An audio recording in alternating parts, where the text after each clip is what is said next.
Hello folks, I'm Mr. Pinola, and today we're going to take a look at two words that we covered last time, distance and displacement, but we'll go into a little bit more depth with them this time around. You'll notice on the board behind me, I have a vector addition diagram that shows an object that made three specific movements. First, it traveled from its initial position, that's why I labeled it I, 18 meters to the west, then it traveled 30 meters to the east, and then it traveled 4 meters back to the west to end up at its final location.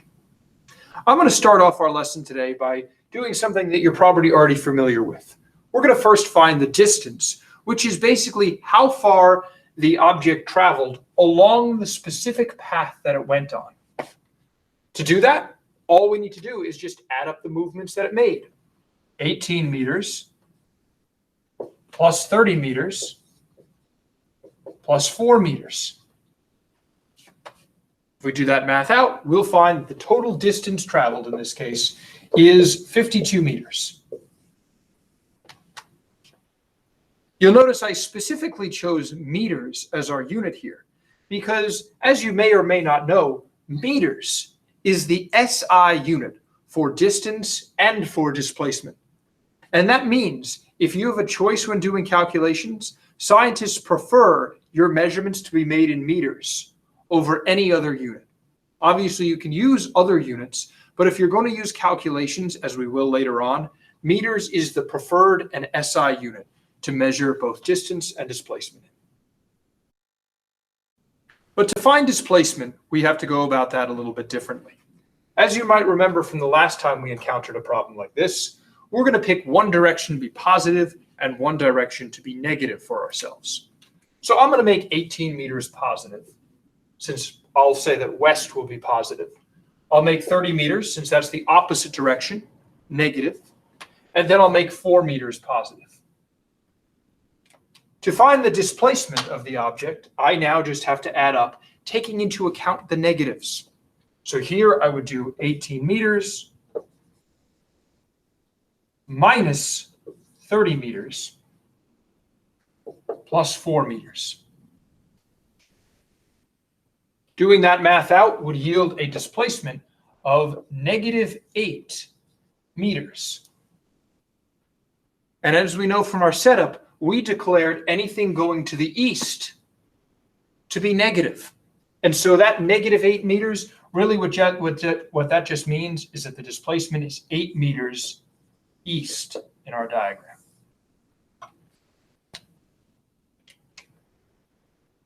But you'll notice that I did this displacement calculation specifically in orange marker. And that's because when I originally drew my diagram, I also drew a line directly from the starting position, initial position, to the ending or the final position. And I measured how long this line was. Since I was really accurate when drawing my diagram, this line measured exactly 8 meters. And notice that matches our calculation for the displacement.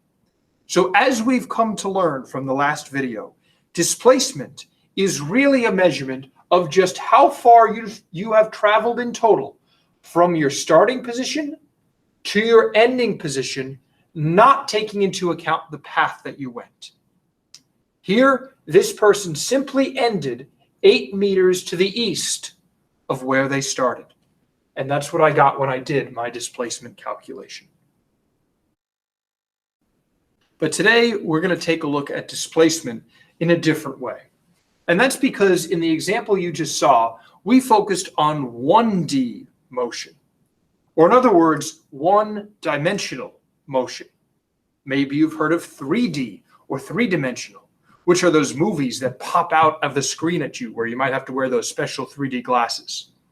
Well, 1D just means that you have something that is moving simply left and right.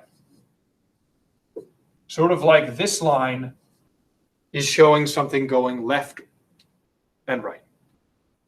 Or one-dimensional motion could imply something that is moving up and down, like this.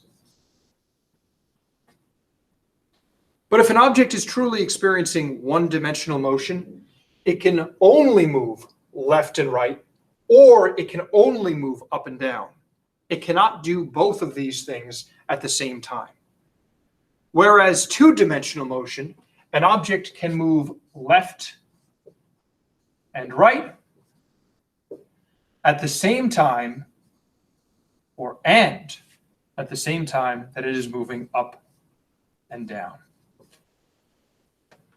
Meaning that when something is moving in two dimensions, it can be moving left and right at the same time that it is moving up and down.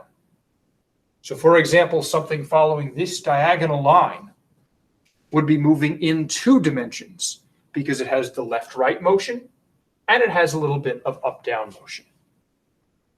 In the examples that you've done with me so far, we've only focused on things moving strictly left or right, or things moving strictly up or down.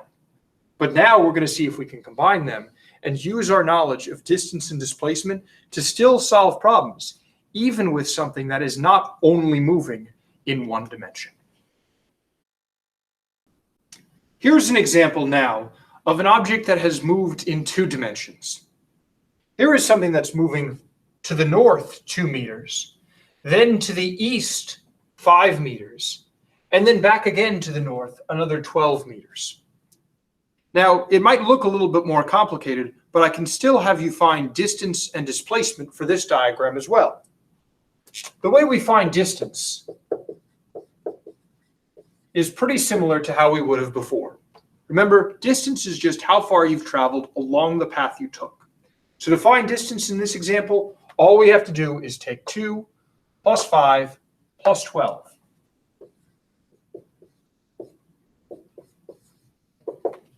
We add those up, then we have 7 and 12. That gives us 19 meters for our distance.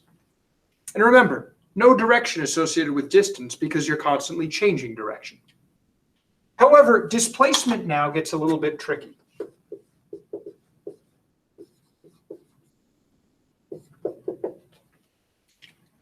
Before, we could always just call one direction positive and the opposite direction negative. But now that we're moving in two dimensions, we can be moving up, down, left, or right. So we can't just call one direction positive and one direction negative.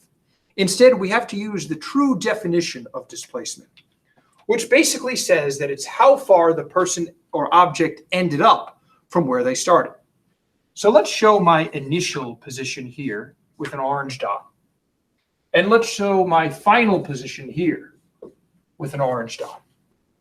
And all I'm going to do is make a line that goes directly from my initial position to my final position.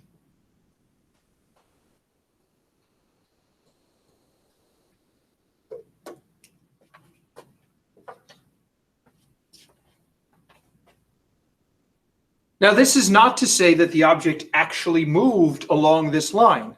In fact, maybe this was somebody walking to school and there was a giant tree or a building in the way. They couldn't go directly there unless they were flying in an airplane. However, that is still the displacement because it shows directly if you were to go from the starting point to the ending point, how far and in what direction you would travel. And so in this case, if we were trying to find the displacement, all we would do is measure the direction of that line. Now, I already did that when I was making my measurement before, and I found that this line was exactly 13 meters in length. And that means that the displacement is 13 meters. However, you might notice that something's missing.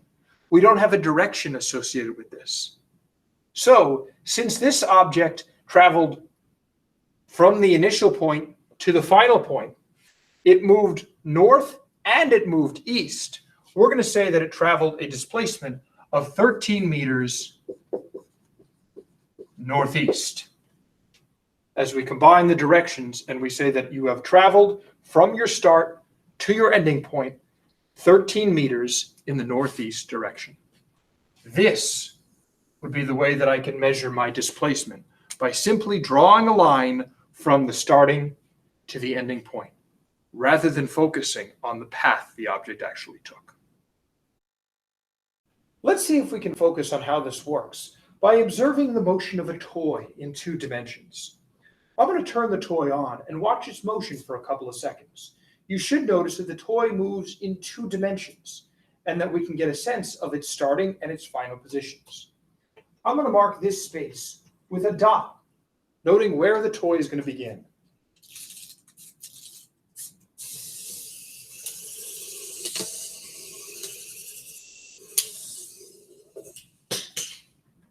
You'll notice that eventually the toy moved off the table in this position. However, before it did so, it moved around in a bunch of different ways. We saw the toy move off to the side, then move upwards, then back forwards, then back upwards again, and then finally to its final destination. So the toy covered a varied path. However, if we wanted to find the displacement of the toy, all we need to worry about is where the toy started and where the toy ended up.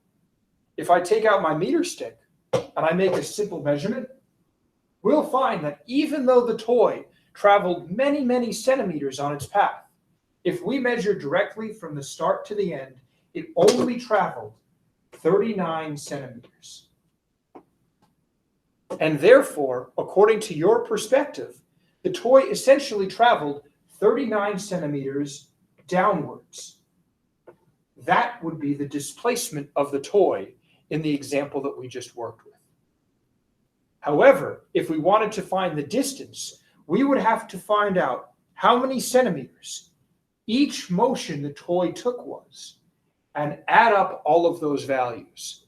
That would give us the distance traveled by the toy, because remember, distance focuses on the path traveled, but displacement is just the direct motion from the starting point to the finishing point. So that brings up an interesting idea. Let's say that you were to walk around a circular track that was exactly 1 mile long.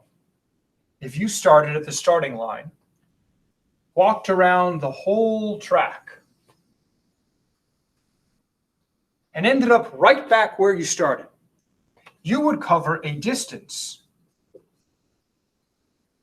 of exactly 1 mile. However, your displacement would not be 1 mile. And that's because your starting point and your ending point were at exactly the same spot, meaning there would be no difference between them. So even though you actually walked a full mile, in this example, your displacement would be 0 miles. We would normally put a direction with that, but we can't because there is no displacement. The fact that you ended up right back where you started means that your displacement, which is really a measurement of how far you moved from beginning to end, would be 0. Remember, distance and displacement might sound the same, but they are very different. Distance is a scalar measurement, meaning that direction is not important. All we have to do to find distance is add up each movement that an object makes. But displacement is a vector measurement, and that means that direction is important. All we have to do to find displacement is just measure where an object started to where it ended up. That exact distance, along with the direction traveled, will give us the displacement. Thanks for watching.